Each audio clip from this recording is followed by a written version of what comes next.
Cyber నేరగాళ్ల సేవలో తెలంగాణలో ఒక గ్రామం ఉందట. ఈ మధ్యకాలంలో సైబర్ క్రైమ్స్ బాగా పెరిగిపోయినాయి. సైబర్ క్రైమ్స్ అంటే మీ ఓటీపీ చెప్పండి అని అడిగి మీ ఓటీపీ చెప్పంగానే మీ బ్యాంకులో ఉన్న పైసలను ఎత్తుకుపోవడం కావచ్చు. మీకు ఏదో ఉద్యోగం ఇస్తారు, మీరు ఒక ₹1,00,000 కడితే మీకు వెంటనే ఉద్యోగం వస్తుంది అనగానే డబ్బులు కట్టిన వాళ్ళు కావచ్చు. ఫోన్లు చేసి ₹1000కి 5,000 ఇస్తామని చెప్తే డబ్బులు కట్టి మోసపోయిన వాళ్ళు కావచ్చు.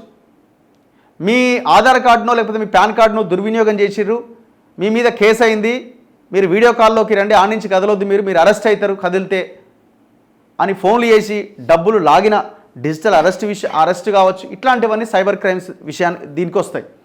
ఇందులో తెలంగాణలో ఒక గ్రామం సేవలు అందిస్తున్నదట. ట్రేడింగ్ పేరిట తెలియకుండానే సైబర్ మోసాల్లోకి వెళ్ళిపోయిరట. ఆ ఊరి యువతదంతా అదే దారి. 2 అరెస్టుతో వెలుగులోకి వచ్చిందట. కోదాడ సమీపంలోని ఒక గ్రామానికి చెందిన యువకుడు హైదరాబాద్లో బీటెక్ అగ్రికల్చర్ చదువుతున్నాడు. చాలా జాగ్రత్తగా వినండి, ఇంపార్టెంట్ ఇది. ఊరి నుంచి యువకుడి తండ్రిని ఫోన్ చేసి, ఆ ఊరి నుంచి వాళ్ళ ఆయన ఫోన్ చేసి అర్జెంటుగా ఇంటికి రావాలి అని, ఊళ్ళో కుర్రాళ్ళంతా ట్రేడింగ్ చేస్తూ రోజుకు వేలల్లో సంపాదిస్తున్నట్టుగా చెప్పిండట. తండ్రి మాట కాదనలేక తను ఊరెళ్ళిండట. అప్పటికే ఆ తండ్రి ట్రేడింగ్ నేర్చుకోవడానికి ప్రయత్నిస్తున్నాడట. ఊరెళ్ళిపోయిన కొడుకు ఇతర యువకులతో పాటుగా కొన్ని ట్రేడింగ్ యాప్లు డౌన్లోడ్ చేసి ట్రేడింగ్లో పాల్గొనడం, నిర్వాహకులకు బ్యాంకు ఖాతాలు అందించడం, ఇతరులతో పెట్టుబడులు పెట్టించి ఆ డబ్బును USDలుగా కన్వర్ట్ చేసి పంపడం చేస్తూ ఉన్నాడు. అదే గ్రామానికి చెందిన ఒక మహిళకు 2 కూతుర్లు ఉన్నారట. కొంతకాలం క్రితం భర్త చనిపోవడంతో ఆడపిల్లల బాధ్యత ఆమె మీద పడ్డదట. దాంతో ఆమె కష్టపడి పెద్ద కూతురి పెళ్లి చేసిందట. రెండో కూతురు హైదరాబాద్లో బీటెక్ చదువుతోందట. ఊర్లో ఉన్న యువకులంతా ట్రేడింగ్ చేసి డబ్బులు సంపాదిస్తున్నారు అని తెలిసిన తల్లి తన కూతురిని పట్టుబట్టి గ్రామానికి రప్పించిందట. చదువుకుంటున్న పిల్లని, చదువుకుంటున్న కొడుకుని తండ్రి రమ్మన్నాడు, చదువుకుంటున్న బిడ్డని తల్లి రమ్మన్నది.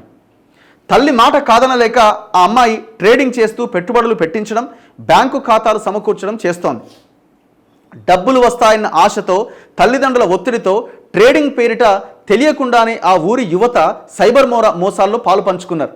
ఓ ట్రేడింగ్ మోసం కేసును హైదరాబాద్ సైబర్ క్రైమ్ పోలీసులు ఛేదించే క్రమంలో ఆ గ్రామానికి చెందిన ఒక యువతి మరో యువకుడికి సంబంధం ఉందని తేలడంతో విచారిస్తే అసలు విషయం బయటపడ్డది. ఆ ఊర్లోని వారంతా ట్రేడింగ్లో పెట్టుబడులు పెట్టించడంతో పాటుగా బ్యాంకు ఖాతాలు సమకూర్చడం, సైబర్ మోసగాళ్లకు సహకరిస్తూ పెట్టుబడి పెట్టిన డబ్బును USDలుగా మార్చడం వంటి నేరాలకు పాల్పడుతున్నారు.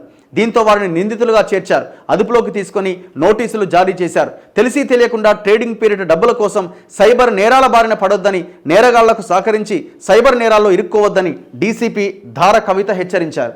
ఎంత ఘోరం చూడండి. బేసిక్ ఏంటంటే వాళ్ళకి తెలుసో తెలవకనో డబ్బులు వస్తున్నాయన్న ఆశో దాంట్లో పడిపోయారు.